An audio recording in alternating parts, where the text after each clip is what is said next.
Hello, and welcome to the Ultimate Half-Life 2 Chapter tier list. I will be basing this entirely on replayability from the perspective of someone who has played this game to death.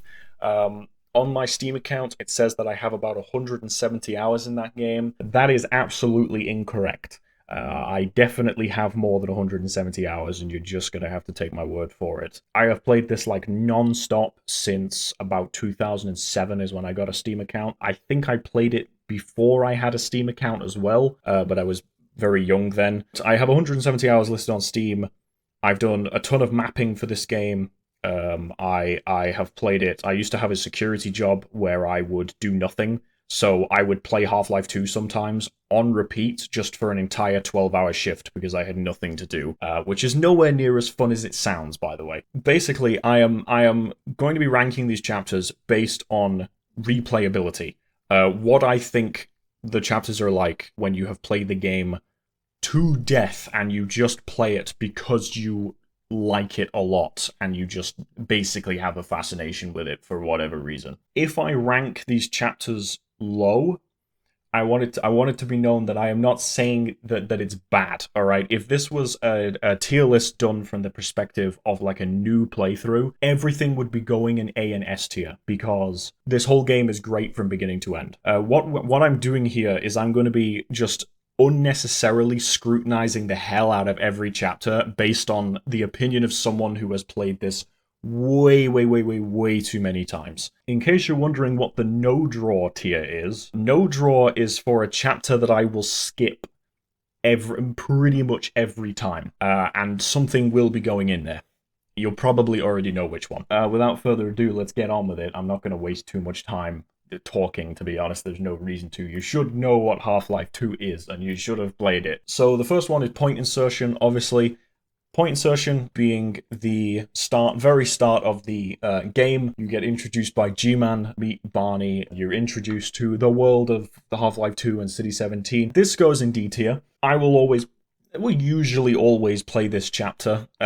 Sometimes I might skip it, but most of the time I'll play it just because I really like the atmosphere of point insertion. So I'll always play point insertion, mostly just for the G-Man talk at the beginning. It's a great introduction, and I don't like skipping it. So, secondly, we got a Red Letter Day. Red Letter Day, this is also going in D tier, below point insertion. Red Letter Day being when you talk to Dr. Kleiner in his lab. It goes on for a very long time, but there's lots of stuff in his lab to mess around with, which Valve did purposefully. But in terms of replayability, I'll usually replay a Red Letter Day. I usually won't skip through it. You, of course, get teleported out of the lab at the end, and you have like a little bit of a run, and then you get your crowbar. But usually I'll skip it when I replay. Maybe not. But it doesn't belong in no draw because I don't always skip it. Sometimes I will play it. In fact, quite a lot. I will actually play a Red Letter Day for some reason. Chapter 3, Root Canal. Alright, Root Canal. Where is it? I can't find it. There it is. It's a terrible picture. I didn't make this tier list, by the way. It's made by someone else. This goes in B tier. So, I like Root Canal, even though it's a sewer level. And usually sewer levels are, usually that's not a good thing to have in your video game. Pretty much everyone dreads the sewer level. But I really like Root Canal. I like the atmosphere of it. And of course, the gameplay is great. It's got all of the, you fight civil protection, you fight the manhacks. Some people hate the manhacks. I don't mind them. They're really not that bad. Got lots of cool set-piece stuff with exploding barrels and things like that. I like Root Canal. I won't skip Root Canal. I will always play Root Canal, so I'll defend it. Okay, Chapter 4, Water Hazard. Oh boy. Alright. I'm going to upset people with this one. Because from what I have seen from other tier lists, people rate Water Hazard quite highly. Water Hazard is the lowest D for me. It's almost a no draw, but I can't put it in no draw because sometimes I will play it. Water Hazard, when you've played Half-Life 2 to death, is very boring. And I know people are going to really disagree with me on that, but it's very boring. It's just hold W. For like a majority of it, it's just hold W. And on the occasions when I will play it, when I'll do a full playthrough of the game and I will actually play it, I usually just hold W and just go through it as fast as possible. It's not very interesting. The airboat is very slippery and will bounce off of things a lot, which annoys me when you're just trying to get through it. I don't like water hazard. Obviously, I would like to remind you we are comparing pieces of gold here, so the whole game is great. I'm not saying it's bad, but in terms of replaying the game for hundreds of hours, water hazard is a chapter that I will almost always skip. When I originally wrote this tier list, I put this in no draw because I skip it so much. But I don't want to put it in no draw because it doesn't deserve that. It's not that bad. But I will usually skip this. I'm sorry. I know people are going to be very upset at me for that one. All right, next one, Black Mesa East. Black Mesa East goes straight in no draw. I always skip this shit. It's great, you know, you get introduced to Dog, you get introduced to the gravity gun. Eli's lab is very cool.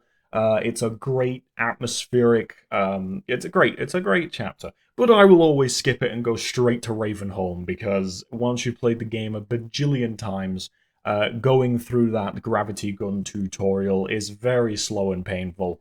And yeah, I will always skip this one. Okay, Ravenholm. Here we go. Here we go. We're getting to the good stuff.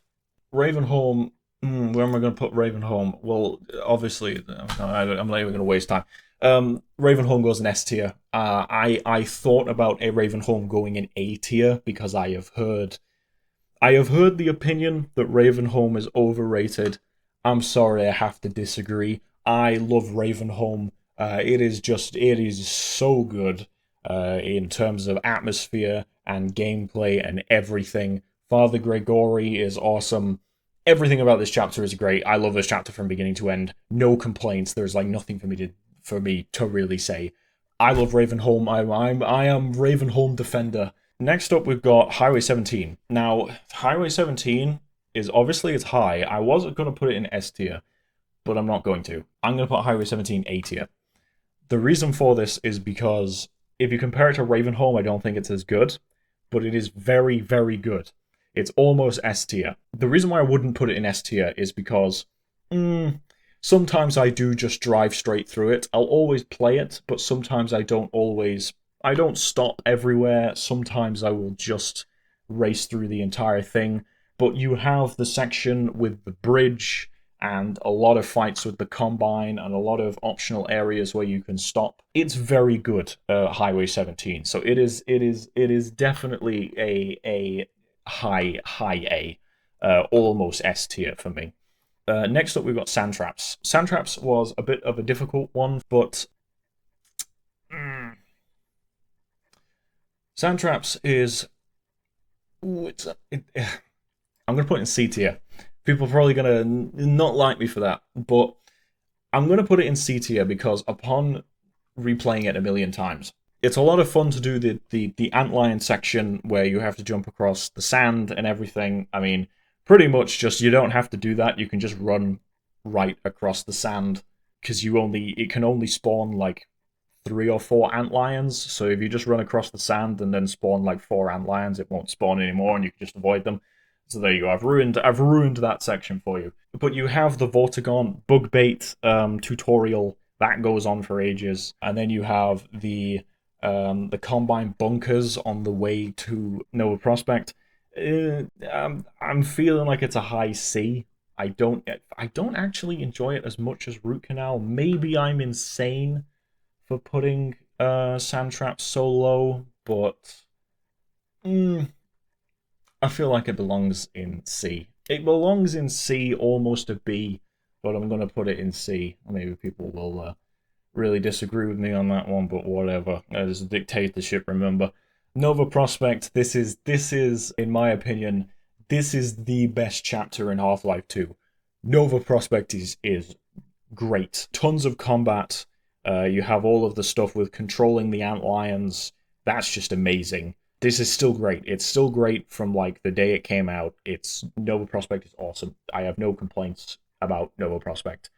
Some people really dislike the turret defense sections. I'm completely fine with them. I really enjoy carrying all of the turrets all the way through to Entanglement so that you have way more turrets than you're supposed to by the time you reach the end of the chapter. But I love Nova Prospekt. It is the best chapter in the game. Best chapter. I would rate it higher than Ravenholm because the Combine are much more interesting to play against than the zombies are.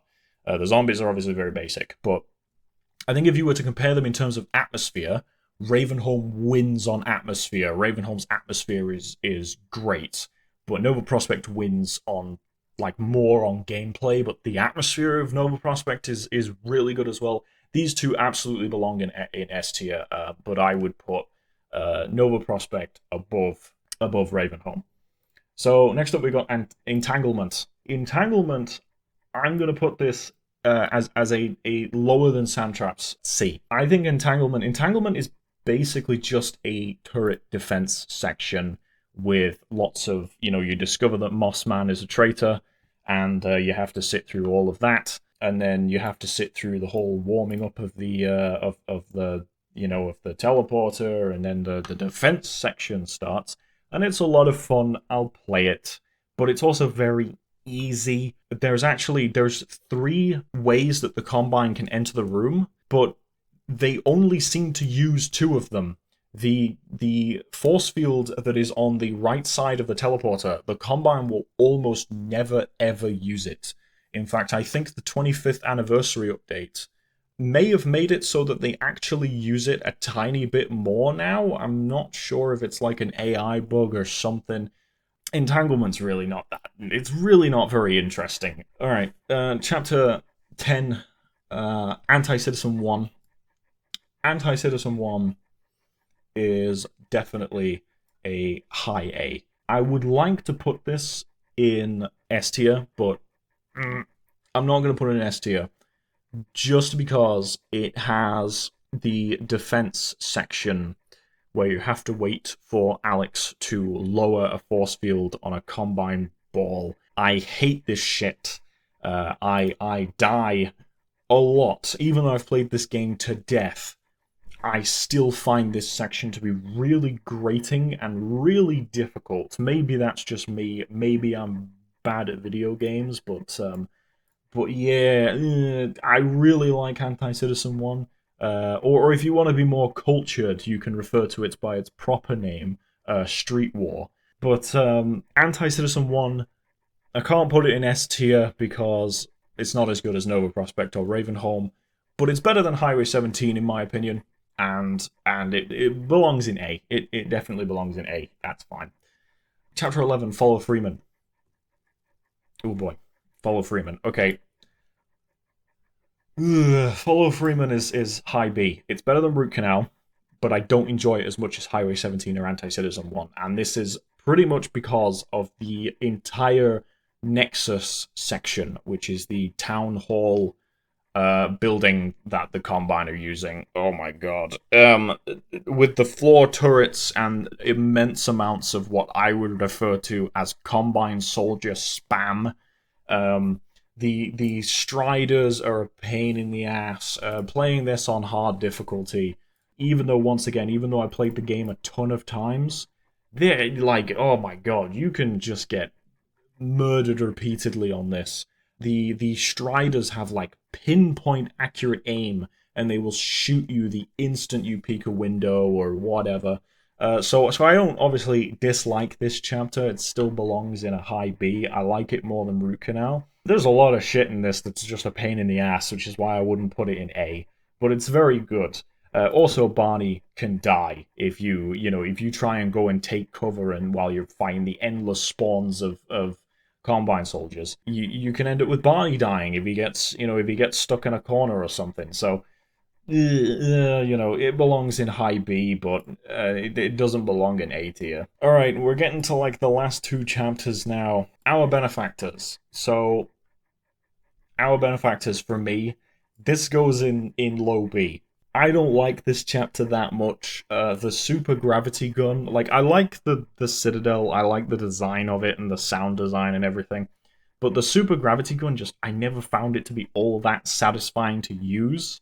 Like it's all right, but it's also quite an easy section even on the hard difficulty. It's relatively easy to get through apart from I shouldn't have said that actually. Apart from the elevator section where you very slowly go up an elevator with no cover and you have to try and throw combine balls at soldiers that are shooting at you from above. That bit's not very fun. I don't like this section that much. I don't find the super gravity gun to be that fun to use, and eh, eh, you know, eh. It's all right. It's all right, I guess. I don't dislike it, but it belongs in low B. And then finally we have the end of the game, which is Dark Energy, which goes in. I'm gonna say once again, this is like a. I want to say it's definitely a low C for me. The end of the game is not that interesting. Dr. Breen is great. He's a really well written and he's really well performed. But in terms of gameplay, the last section where you have to climb up the citadel while Dr. Breen yells insults at you and you have to fight the Combine, and then you have the end boss battle, which if you know what you're doing, you can kill Dr. Breen in like 5 seconds if you know where to throw the if you know how to just like quickly throw the balls at him, he will die really, really quick. This is Dark Energy is basically just the end of the game. I don't skip it obviously, but in terms of gameplay, it's a C. I enjoy our Benefactors more than it. But yeah, there it is. There's my Half-Life 2 chapter tier list based upon replayability from someone who has played the game way too much. There you go. Feel free to disagree with me. I don't really care. Fuck you, Gordon Freeman.